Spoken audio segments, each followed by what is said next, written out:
Here's a weird little group of bacteria, the spirochetes. So this is a spirochete bacteria. This one specifically is syphilis. And they are so named because they spiral. Spirochetes spiral. There we go. Mystery solved. So these guys move they have a very interesting form of locomotion. So like I said before, they move by spiraling, and they do that by having something called a periplasmic space, which is basically an area underneath the very outer layer, the outer cell wall or cell membrane.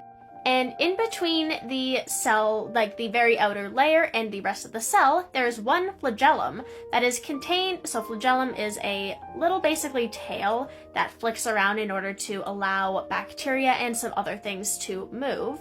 But there is basically just a flagella in there, and that just beats around inside the wall of the bacteria, causing it to move in a spiral formation, which I think is just weird and kind of unnecessary, honestly. They just have this flagella in between their outer and inner membranes, and it just goes like that, and that makes them move. Like, stop trying so hard. You're not impressing anybody. So, as I previously mentioned, this is syphilis, one of the most common diseases caused by a spirochete bacteria. Symptoms of syphilis include usual, like chills, fever, just feeling kind of gross. But it also includes symptoms like headaches, as well as hair loss and weight loss, as well as general fatigue and just feeling bad. That's kind of a trend. You know, it's kind of a trend when you get sick that you feel sick. Who'd have thought? So syphilis is an STD, so you get it from either sexual contact with an infected person or just close physical but not necessarily sexual contact, again, with an infected person. And it's spread by having physical contact with one of the sores, like the syphilis sores that are produced, called chancers. Sorry, I fully pronounced that wrong. Chancres. Those are the kind of sores left by the syphilis that they spread between contact with. They're called chancres. Yeah, this is a pretty nasty one, and it can also pose a really big threat to pregnant women. So if you're pregnant and have syphilis, that is not good, and that can be very dangerous for the baby, actually.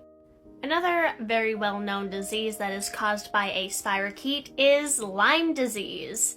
And this one is, again, pretty well known. So Lyme disease is characterized by symptoms like fever, chills, swollen lymph nodes, headache, all that.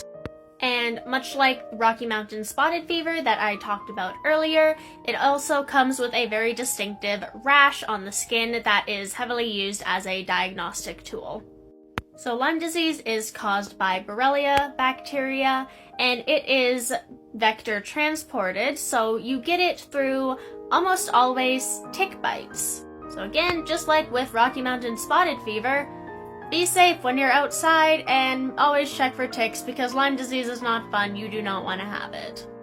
Yeah, just be safe, be smart, make good choices when you're out in the wilderness and when you're making babies.